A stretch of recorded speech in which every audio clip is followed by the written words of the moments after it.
Salam kasih, damai Kristus menyertai kita.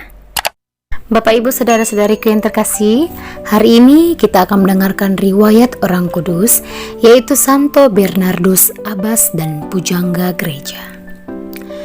Bernardus dari Clairvaux atau Lembah Hening, lahir pada 1090 dekat Dijon, Prancis.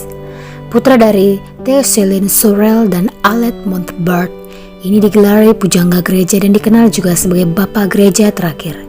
Sepeninggalan ibunya, Bernardus menjalani satu gaya hidup tidak beraturan selama beberapa tahun. Namun kemudian ia membarui cara hidupnya dan bersama beberapa orang temannya masuk biara pertapaan Citaux yang dipimpin oleh Santo Stephanus Harding. Keputusannya untuk memasuki hidup membiara ini ditentang keras oleh ayah dan kedua kakaknya. Meskipun demikian, Bernardus tetap teguh pada pendiriannya kepada ayah serta saudara-saudara dan iparnya. Ia menjelaskan hasrat hatinya dengan segala alasan yang mendorong dia mengambil keputusan itu. Penjelasan ini berhasil meyakinkan ayah dan saudara-saudaranya dan beberapa orang temannya hingga mereka pun ikut bersamanya. Di bawah bimbingan Abbas Santo Stephanus, Bernardus mempelajari kitab suci dan giat menulis banyak buku. Kemahirannya dalam bahasa Latin sangat membantu dia dalam menerangkan dengan jitu makna sabda Allah bagi hidup manusia. Karena kepandaian dan kesalahan hidupnya, ia ditugaskan mendirikan sebuah biara pertapaan baru. Bersama 12 orang rekannya sebiara, Bernardus berangkat ke sebuah lembah yang disebut Clairvaux. Di sana ia mendirikan pertapaan yang lazim disebut pertapaan Clairvaux. Di bawah kepimpinannya, biara ini berkembang pesat dan sangat masyhur di seluruh Eropa. Ada sekitar 70 buah biara baru didirikan selama masa hidupnya.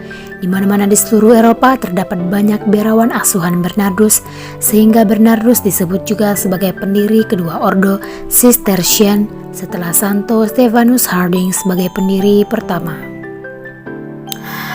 Bernardus diutus ke Jerman dan Prancis untuk berkhotbah menentang ajaran sesat Albigensia. Khotbah-khotbahnya sangat berpengaruh dan tulisan-tulisannya mengilhami mistisme abad pertengahan.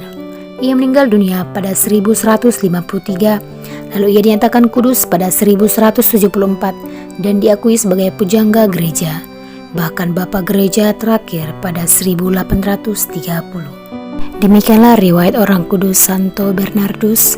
Semoga teladan Bapak Santo Bernardus menjadikan kita semakin pribadi yang kuat dan semakin teguh dan percaya terhadap Bapa di surga.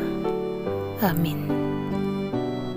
Bacaan hari ini diambil dari Yehemia 36 ayat 23 sampai 28. Kalian akan kuberi hati dan roh yang baru di dalam batinmu. Pembacaan dari nubuat Yehezkiel.